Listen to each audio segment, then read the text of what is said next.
Hey everybody, good evening and welcome along to ERC's The Stage. This is our regular sort of occurrence now on a Wednesday evening. We're live right across our social media outlets this evening to bring you sort of in-depth analysis and just talk a little bit about the ERC when we're cool, calm and relaxed between events. You know, it was Rally Hungary just a few weeks ago, and we're looking forward to Rally Canarias kicking off for some more tarmac action next week. Julian Porter joins me this evening as ever. We're like Bert and Ernie off the Muppets, aren't we? The two of us here this evening, and it's great to see you at home, I presume, in your palatial residence, Julian. How are you doing? How have you been keeping since Hungary? All good. Just lots of walking. The dogs are a bit sleepy now. They did 20Ks this morning, so that's all I've been doing, really. Just lots of walking, getting ready for next week, and trying to get to Gran Canaria, because obviously with all the restrictions around the world, the flights are a little bit difficult, but we're going. That's the main thing, and that is what it is. And as we now know, fortunately but unfortunately, it's going to be the final round, obviously, with Spa Rally being cancelled for this year. For me, if you told me we would have 5 rounds this year, I would have snapped your hand off, because I was just staggered that the management believed we could get 5 rounds done. So hands up, brilliant, absolutely great. And we've had 5 weeks away, which is always a lot of fun. Yeah, it's been an incredible season so far, you know, with one to go.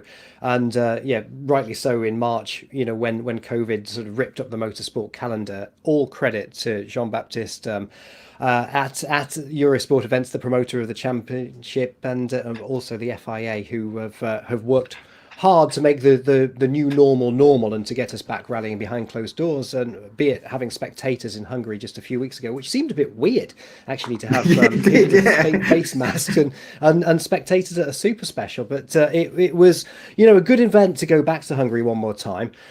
Tonight, of course, we've got some great guests with us this evening. Julian Porter joining us on the line today, should I say, in the blue corner. Who have we got tonight with us? There we are. We've got Gregoire Munster, who is in there, the man of the moment in ERC1 Juniors. Gregoire, how are you doing? Whereabouts are you at? What's been going on? Good evening. I'm doing really good. Yeah, it's been a small time since Hungary. Everything is still fine. Preparing for Canaria. Just looking at you know, obviously I'm in the garage. When we started doing the stage earlier on this summer, it was great. It was super warm in here in the evening. It's absolutely freezing tonight. Julian, I guess you're at home as you've always been, but Gregor, you must have a very cool apartment where you are tonight. I guess is that your house? Is that your home? Where are you? So no, we are at the workshop in Belgium. The workshop where all the cars are prepared for BMA, all the customer and everything. Now there is not so much to let you see, because most of the cars are gone to Gran Canaria. They are already on their way to there with the boat. So, but yeah, I'm not home. Here is the best Wi-Fi, so I choose to keep the live. Okay, fair enough then. Fair enoff. Yeah. Lovely. Like I said, I've had to have proper Wi-Fi installed when we started doing these properly, so I know what you mean. It's difficult, but Gregor, obviously the disappointing news from you being based in Belgium, things like that, with losing the Spa Rally, but we've still got Gran Canaria to go. But just how much knowledge did you have of that rally, and what would we have been in for if we had gone to Spa? I mean, Spa is the rally in Belgium that's the closest to my home. So it's like really with 10 minutes with the car, and I'm already on the stages of Spa. I don't know if the stages would have been different than previous year, but I think in general I would have that knowledge from the area and things like that. So that would have been a really positive point for me. And I think it would have been a really great event to end the championship with some tricky Belgian condition, big cuts and everything. So yeah, I think it would have been a bit like Hungary, you know. If Spa had happened, Gregor, would you have stayed at home each night, or would you have stayed in a hotel? I mean, how would your mindset work for that kind of environment with a rally so close to your home? I think I would have stay at home. It's just so close that it has not so much point to spend money on hotels and things like that. But yeah, I don't know. For all the past edition, I was always sleeping at home. So I think I will just have use the same approach as the previous edition. Yeah, I just thought you would have wanted to stay with the team in the hotel just to keep your head in that zone of you're actually on a competition, be it just 6 kilometers from your home. But yeah, cool. If that's what you wanted to do. Obviously, we're not doing that next week because we're off to Gran Canaria. So are you looking forward to that rally? Yeah, for sure. Previous year with the Opel Junior team, it was our best rally in the junior category. So yeah, it was a complete discovery for me with really high grip, what you cannot find in Spa, for example. Really large roads, really flowing and twisty. But I really enjoyed it previous year, so I'm looking forward with this year. I want to say just one thing about this year. Sorry, Julian, we'll let you get your question in a minute. I'm just rabbiting away to Gregoire.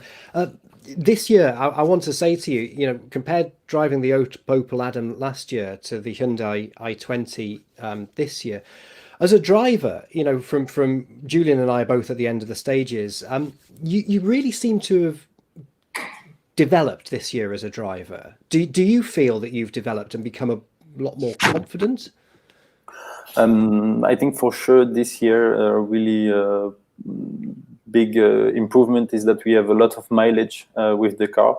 Also, we are in the perfect structure with BMA, but also the support of Hyundai. It goes from, for example, engineer that comes to help on testing, or just the fact that we can assist on some testing from other drivers, and all these small things. And these things actually makes a difference, because we just feel really confident in the car. Outside of the car, we feel supported, and so all these things help to go get the performance. And as I said, we had a lot of mileage, so this is also really important to have this different setup with the car and try a bit all different direction, than to find a way to go and then just fine tunes on every rally when you already have like a base setup for each kind of conditions. Before we get deep into your actual season this year and your performances on the last couple of rallies, we'll just give a little bit of an update as we head into that final round, championship standings. Obviously, we've touched on Canaries now will be the final round, but obviously we've got Luckenhoek and Solberg battling it out for the main championship, but yourself and Oliver battling it out for ERC1 Juniors. So that's a big thing going on. With the demise of Spa, Ken Thorne, he has become ERC3 Junior Champion as well as ERC3 Champion. And Andrea Mabellini, he wins the Abarth Championship. Some big news that came in when the entry list was announced or released yesterday was Alexei Luckenhoek changing his co-driver for the final round back to Alexei Arnatov, who basically had to take a year off because he was just so busy and things like that. But two Alexis back in the car. So just a little bit of news and updates there as we head into it. But as Chris was saying there, Gregor, about you developing as a driver, for me, the last two rounds, like Fafe and then in Hungary, I was trying to think where we were, but particularly Hungary, you just kept getting better and better. And that 1 year from, I know you hadn't been to Hungary before, but that year before, even though it was in the Opel Adam, how much experience did you gain, and how much can you take that forward? So this year has been a bit particular. We had some different events than previous year. For example, Fafe in Hungary. Hungary, I did not drive it, but Fafe was brand new. So it was a bit particular, but I mean, just the experience I got in the ERC Junior, where we were like with a set of 10 drivers that were really fighting for the fastest time on stage.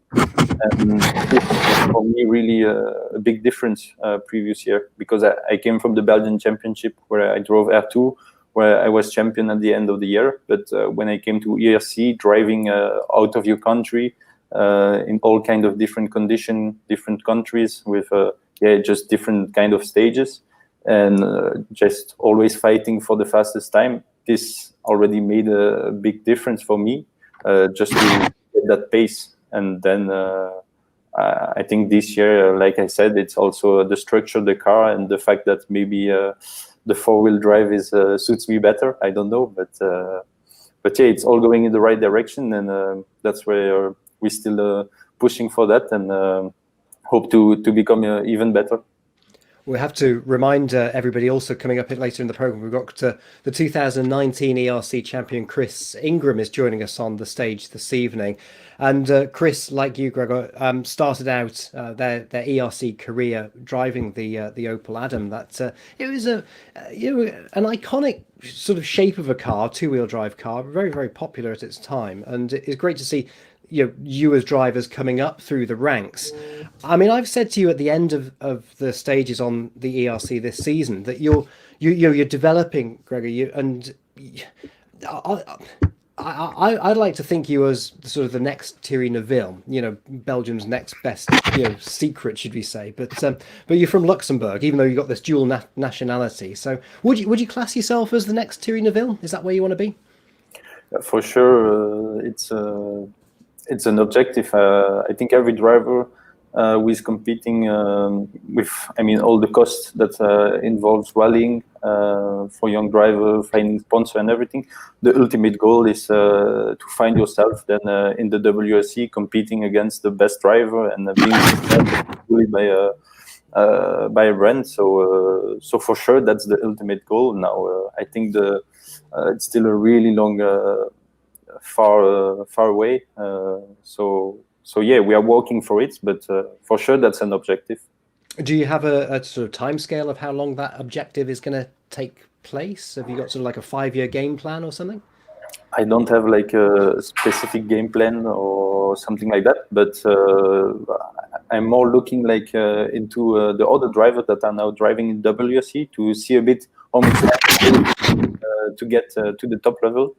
And actually, you can see in the WRC, it's really specific to each driver. You have some that directly went in the WRC and were directly competitive, and then some other one.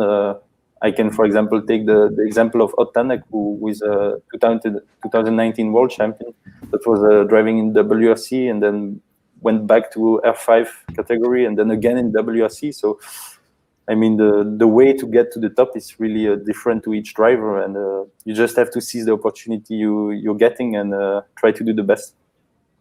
Cool. Well, we wish you the best of luck on the way up there. It's great to have you as a graduate through the ERC at the moment, and seeing good things from you. Looking at these stages, just brilliant stuff. Just obviously great.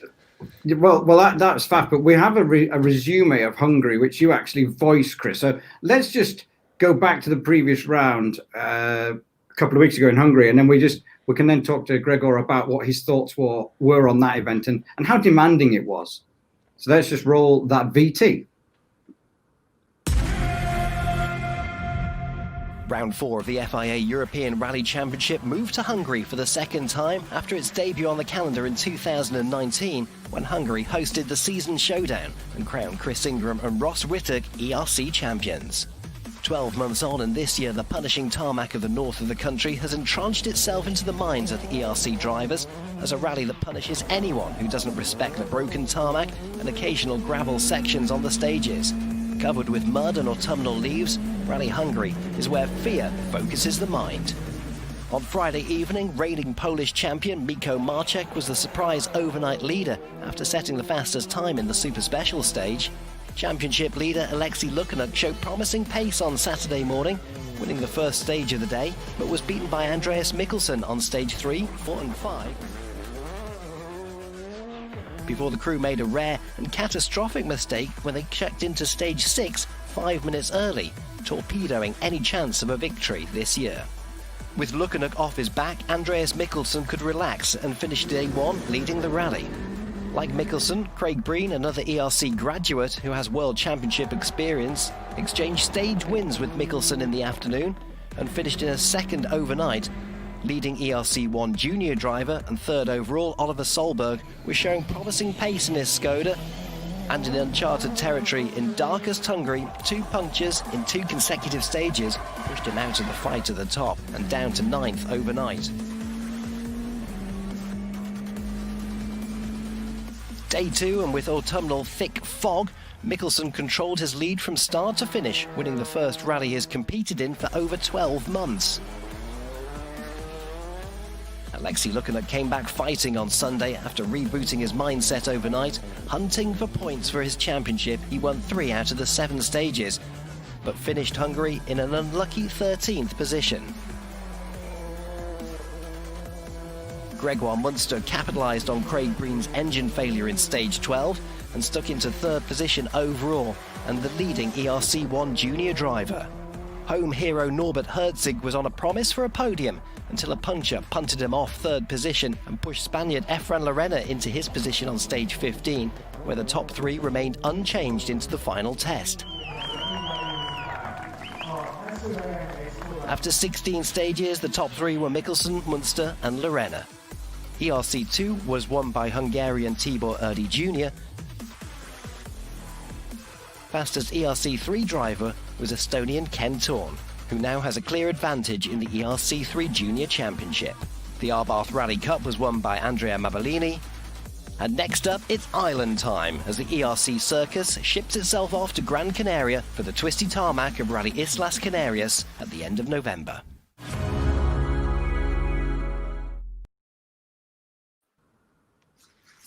There you go. That's what it. happened in Hungary.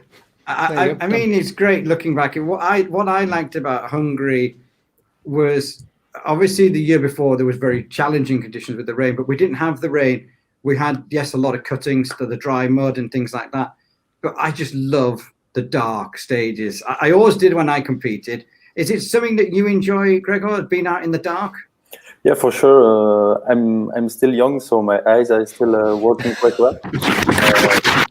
But no, in general, I find it really interesting to drive in dark by night. I think it's also part of rallying. So we don't have so much events that offer this kind of opportunity. So yeah, it's always nice to have a rally where you can drive by night.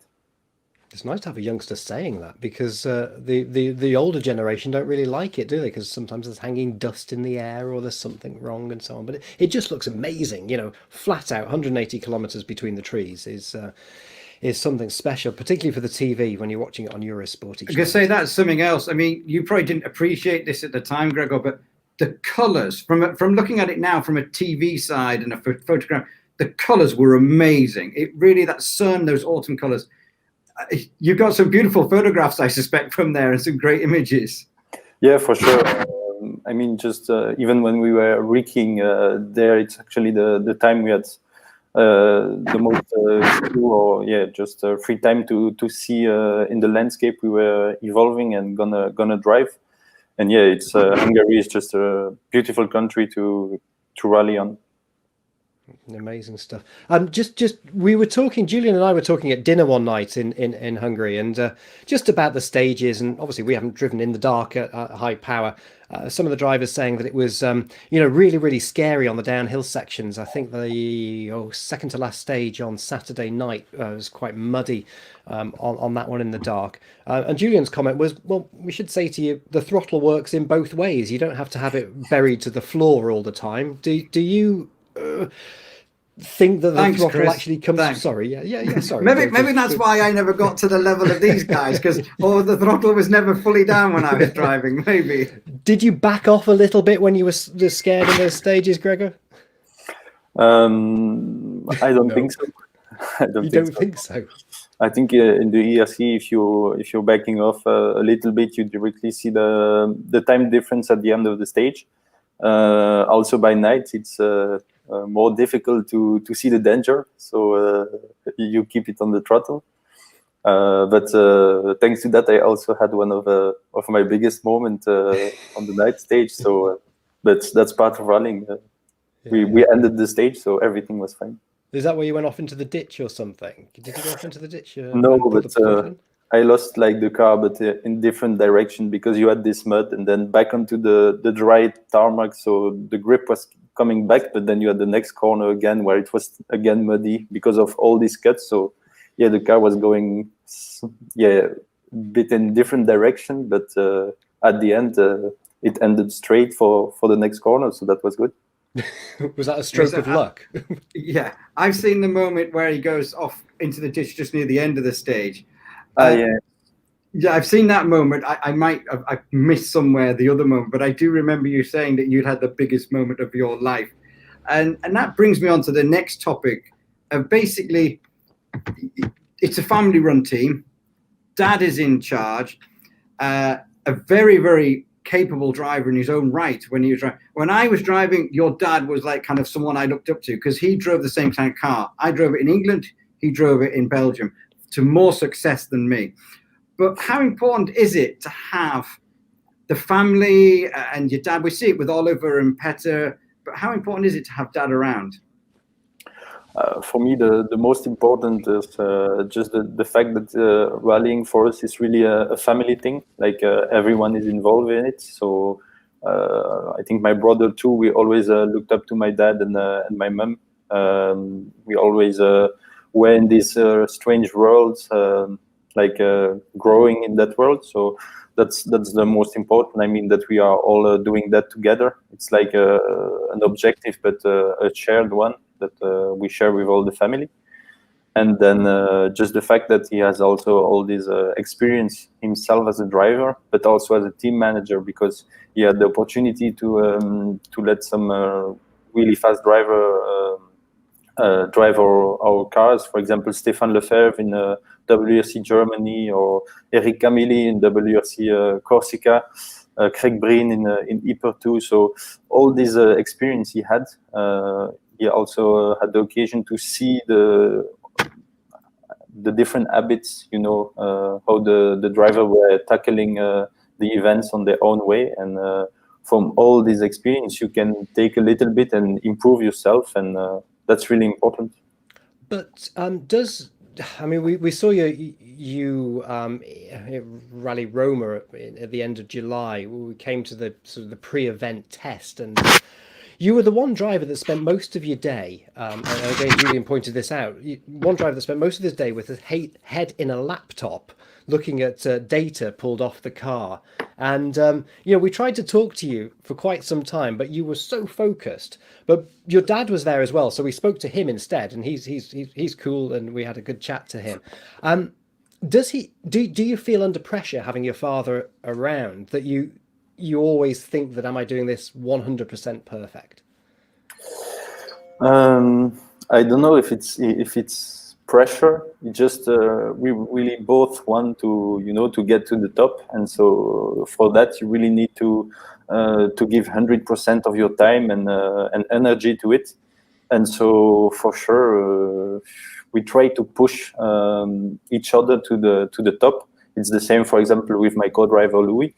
But so sometimes it can, for sure, bring some stressy moment or discussion. I don't know, but it's not like a pressure. Okay. Do you have a now he's mentioned Louis? We've found a video with some music on it, and we want you just to explain what is going on. Now, I think we're going to play some music and then the video, so just bear with us. All right, let's try this. Does it work? Let's try this. It should work. I know what it is. Right, okay, so that's the music, and then we've got some in-car. What's going on here? So actually, when we finish the rally, we have like a small tradition, something we do at every rally. We play this music in the intercom on the liaison back to service or podium after the last stage. And so yeah, it's just like that small ritual that says the rally is over and that you did well or not, but you still have this music and that small moment together. Do you always listen to Aha on the road sections as well, or have you got their greatest hits, or is it just the one Take On Me song? Yeah, it's only this one. So we never listen to it, only if we finish the rally. Oh, okay, okay. I And think what that's happens- great, though. I think it's those little insights and of just, as you say, it's like superstition or things like this, or kind of like things that you do. I mean, do you do anything particular when you're getting ready for a stage or when you're on the start line? Have you got any kind of like superstitions or routines? So I think from both of us, I'm the one that is the more superstitious, but it's not like a really big thing. But we have like some routine rituals. For example, 20 seconds before the start, we always ask each other if everything is fine, just to know we don't go in the stage, for example, and something is loose, or just a general check. Also, at every morning, we shake hands just to start the day well. So, yeah, things like that. It's amazing. That's really good. I know there's some people that I work with, they have superstitions where like race car drivers, wear a certain set of pants if they're they're like their lucky pants. Some people I know wear odd socks, just because it's their thing that they wear odd socks, and it's strange. But I mean, do you have any clothing habits or something like that that you want to share with us? I have a specific brand of underwear I always put on the rally, on the real rally day. So not like testing or wiki, but just on the rally day. I don't know why I do that, but it's just like also a habit. So I save them, for example, 2 weeks before, so I know I have them for the rally. I'm straight, I know. So it's a specific brand of underwear. Is it a particular color? Is it the same color? You are unbelievable, Chris Ross. Just finding out. Just finding out. It's great. It's great. It's good. No specific colors, just that brand of underwear. Right, fine. That's all I need to know. Sorry, Julian. Carry on as you were. I mean, I was going to say, mine was nothing like that. I always used to put on a morning my right boot before my left boot. And I still do that now. If I put my shoes on in the morning, I always put my right one. And when I was putting my racing gloves on, I always put the right glove on before the left. And if I had to do something and I had to take the right off, I'd have to take the left off to put the right back on. You know what I mean? And then I know, but also, and Gregor will understand this one, just before we kind of like really tighten the belts, I just used to lift up and check at least my bonnet pin was in.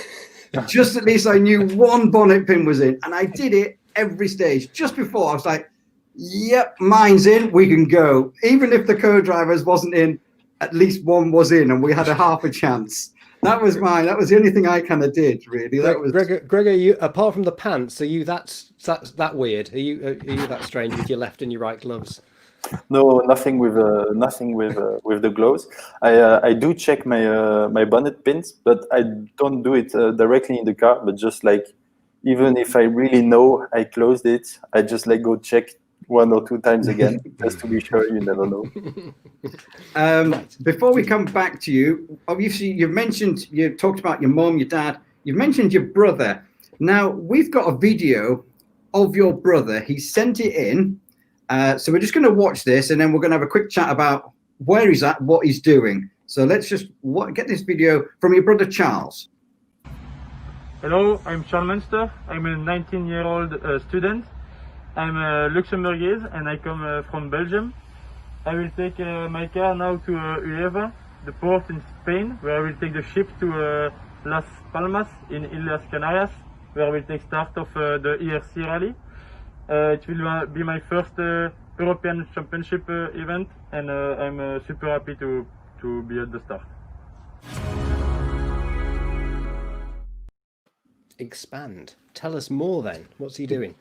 So he's currently on his way to I don't know exactly which city, but it's where the car will go on the boat.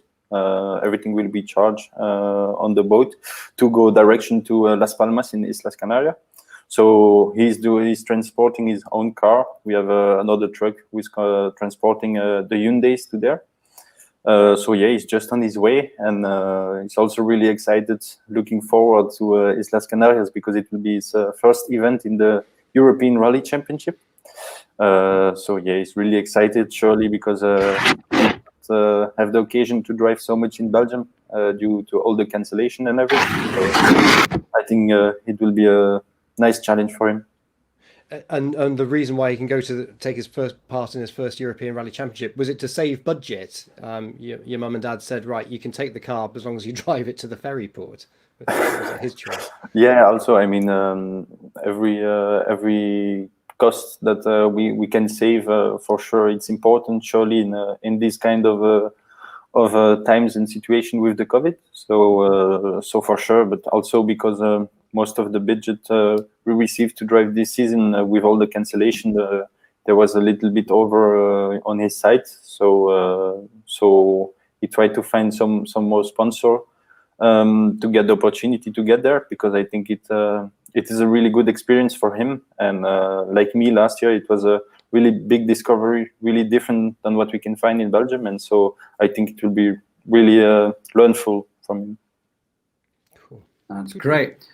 Gregor, thanks for taking the time to come and chat to us. We'll see you next week. We'll see the pair of you. The whole family will be there next week. And good luck in your challenge for ERC1 Junior Championship honours. I can't wait to see that battle. But thank you for joining us. And we've got more coming up. I'm just looking down, Chris Rawls, yes. People who are watching in. Raqueli's in watching. Hopefully her shoulder's better. Obviously she injured that. Dislocated. Did you hear about this, Gregor? She dislocated it in stage 1 in Hungary, and then they pushed it back in the service park. Yeah. Look at his face. I know. And she decided then she basically dislocated it, and they pushed it back in. Co-driver Julia is watching in as well. So is Carlo, who does a lot of our ingest and our videos for the social media and generally for the TV. So plenty of other people basically watching in. Pluto's online. Eddie C, he always seems to watch, and he's waiting to see the Chris Ingram interview, which is coming up. But Gregor, thank you very much for joining us this evening. Thanks to you very much, and see you in Canary then. Yeah. Yes, see you then. Thank you.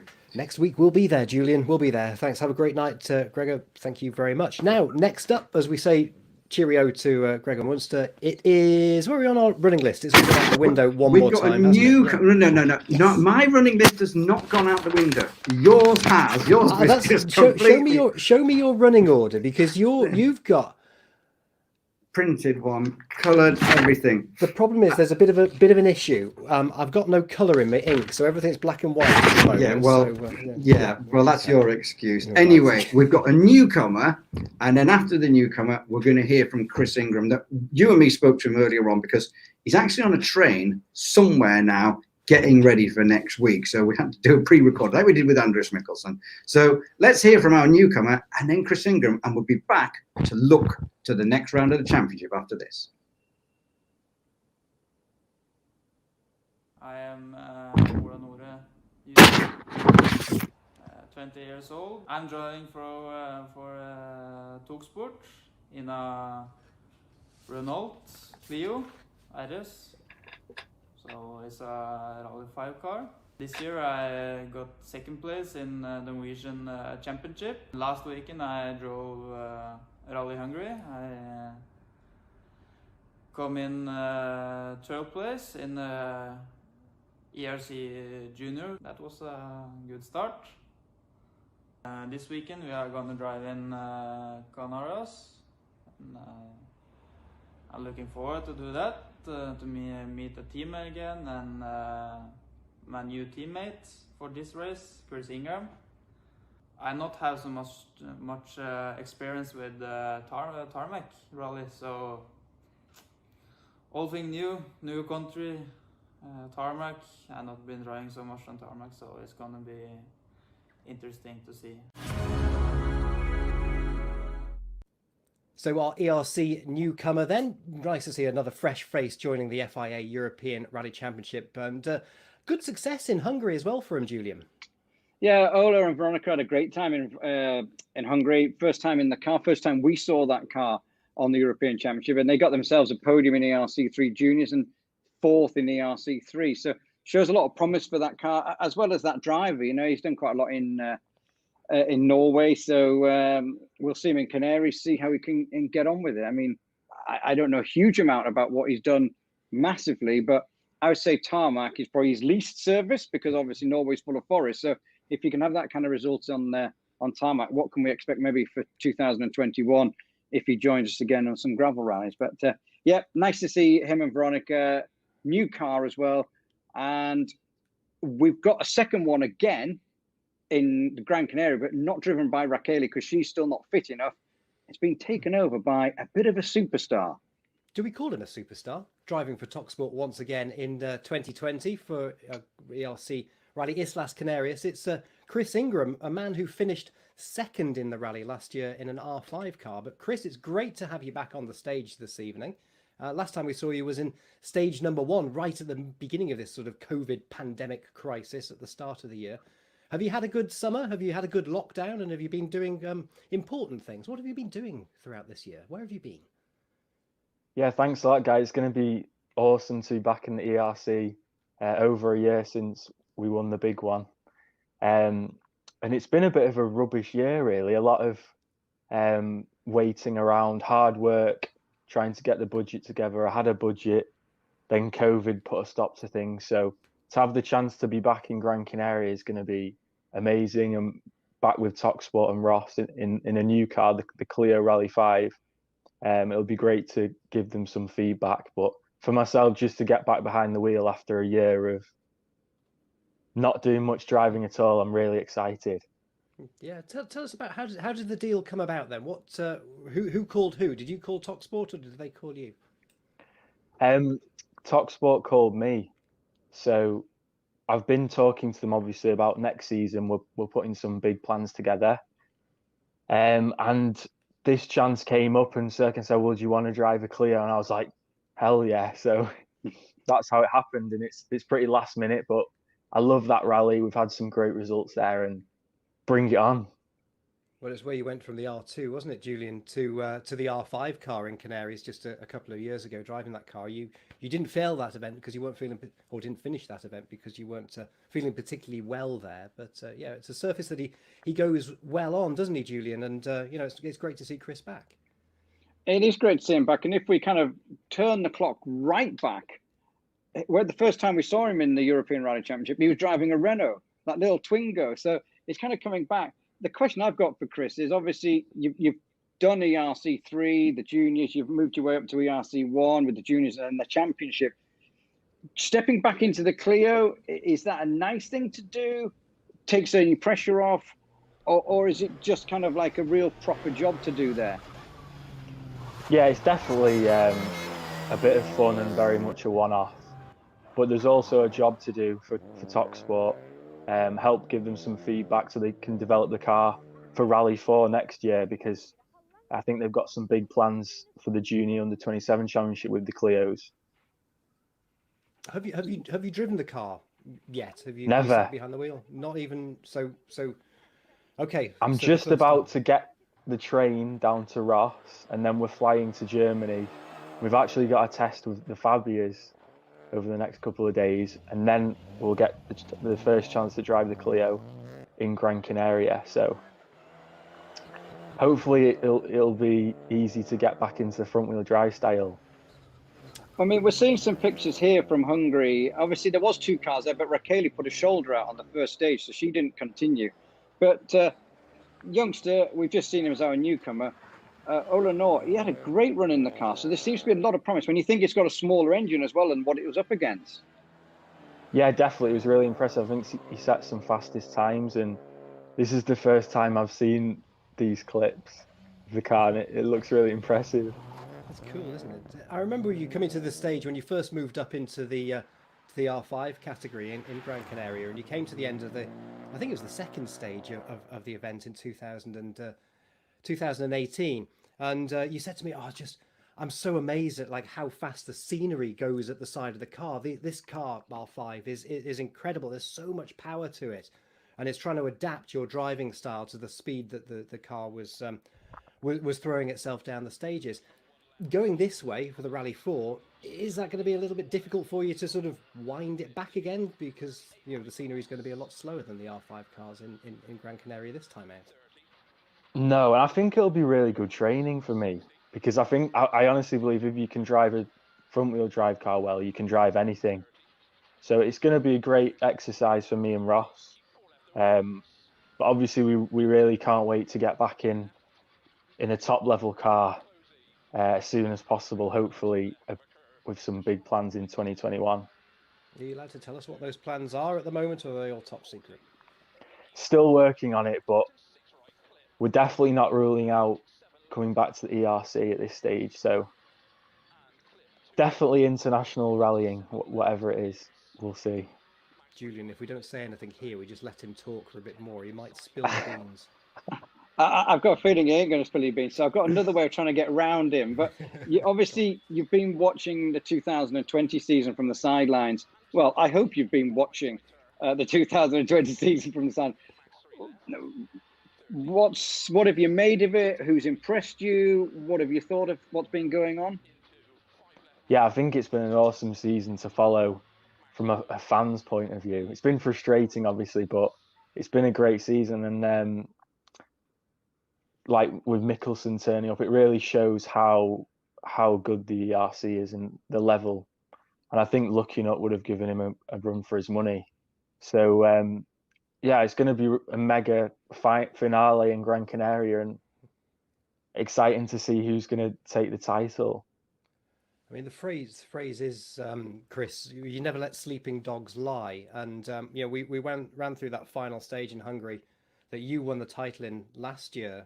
We had that as a stage just a couple of weekends ago. And it was great to see the stage end in the daylight. And that fantastic fight with you and Alexei looking at going down to the wire in 2019. And ultimately you won the title.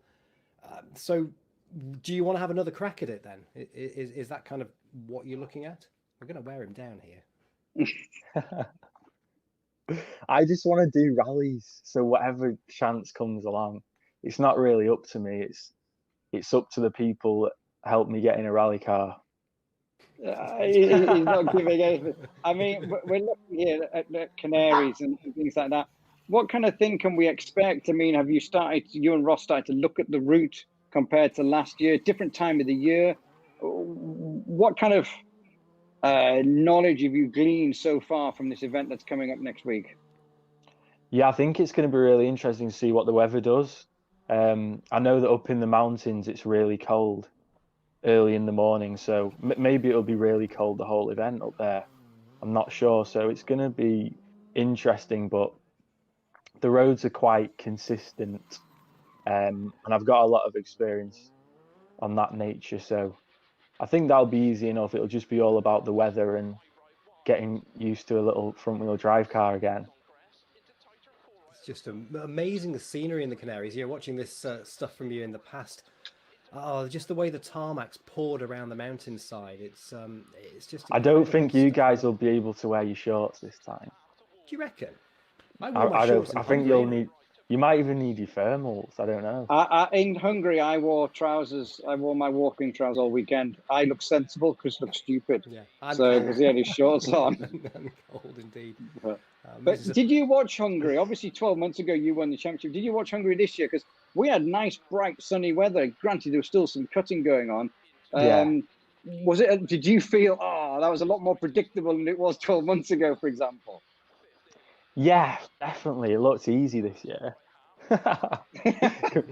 Last year was the hardest conditions imaginable, but that's what makes, you know, when we won the championship against Alexei last year, no one will forget it and everyone will remember the conditions. So it was quite an iconic event. Chris, I'm going to sort of, I don't know, blow your bubble here for a minute, but you texted me a few weeks back when we were going to Rally Faf, and I just got off the aeroplane, and you texted me saying, I've just been listening to the final stage of Rally Hungary last year when I won the title with my mum, and having a good cry. Tell us about that then. I mean, it was an emotional stage end, but do you still have goosebumps if you listen back to ERC radio from that event? Yeah, it feels like yesterday still, which is why it's been a bit gutting, to be honest, that we've not managed to get out since, and it's already a year's past. So we just need to get back out there big time and push and get some proper support.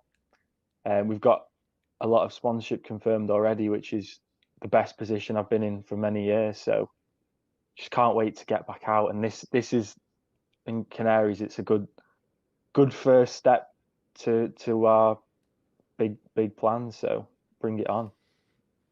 Can I just ask one more question, Julian, and then he's all yours.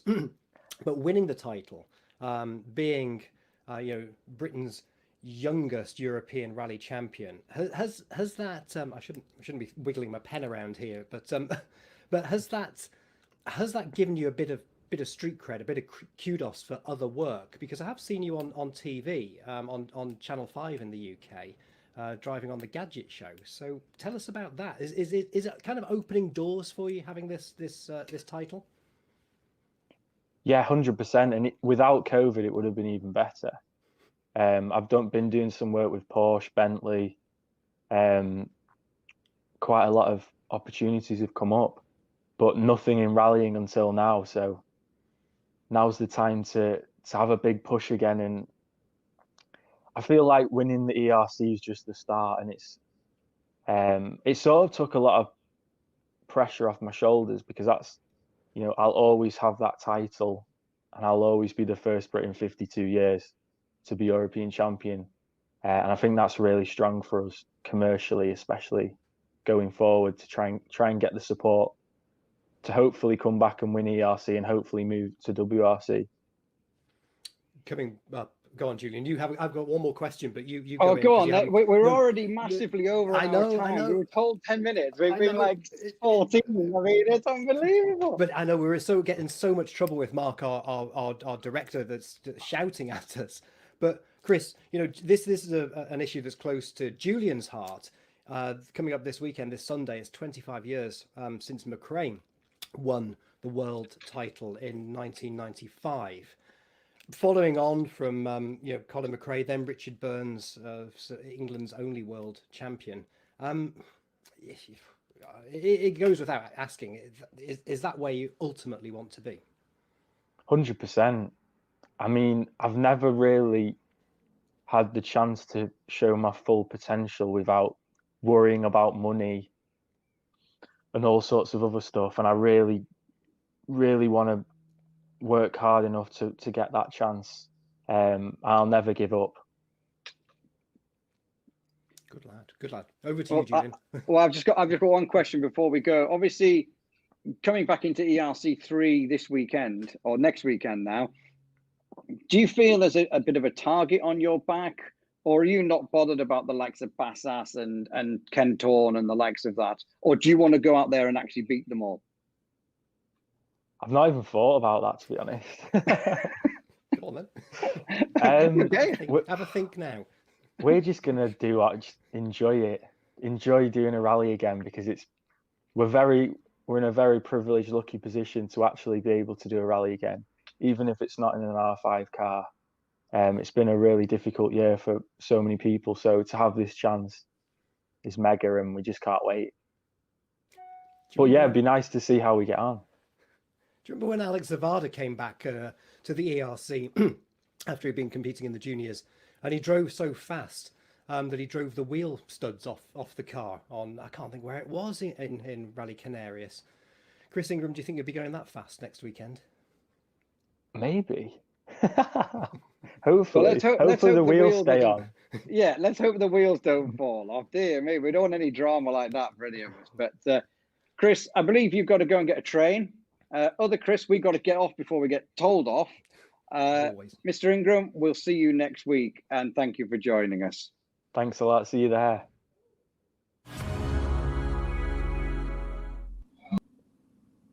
Chris Ingram.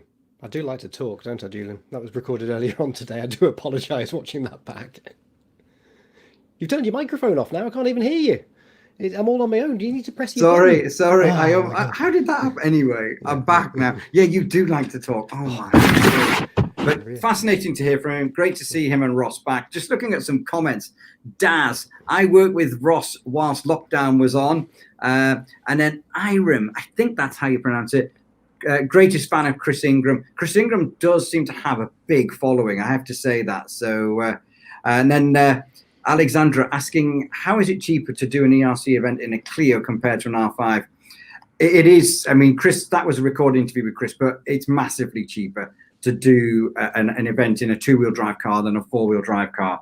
Running costs, tires, etc., etc. There's a big thing, and maybe that's another topic for us to talk about another night. We're going to round off now, Chris. We're looking forward to the final round of the championship, as we've mentioned a couple of times.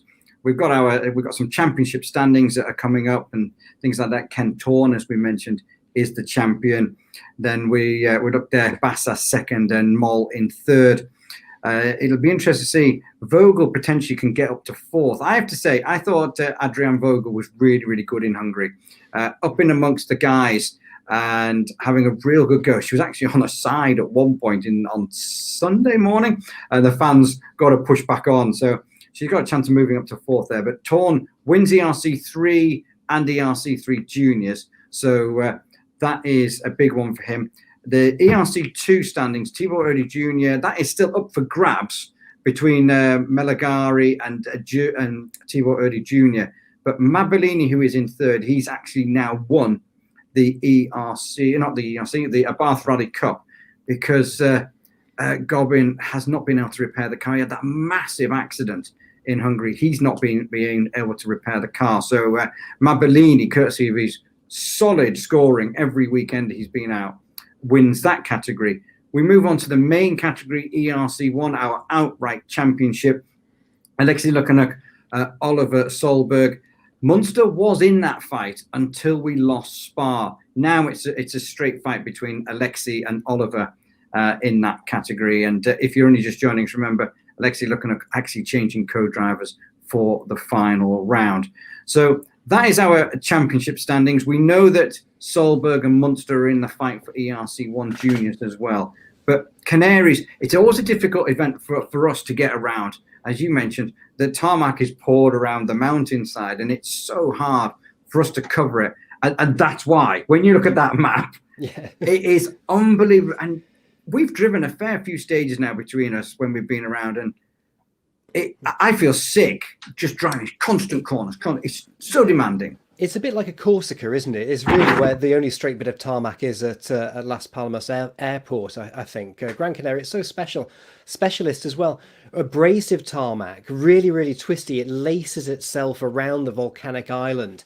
And pretty much the stages are used. The organisers do a great job of sort of containing spectators and people in the right areas for the second pass, so they don't cause chaos when the cars go back to service and the roads open again for everyone moving around if spectators are out there on the stages. So moving about is a little bit crazy sometimes, but and it does take a long time to get from one place to the other, even though it's a small island in the Atlantic. Yeah, it does. And as Chris Ingram mentioned there, obviously we're going down this end of November. Yes, end of November. It could be chilly. We've seen before where it's damp in the mountains, even in May when we go. So we could be in for some interesting comments at the end of stages.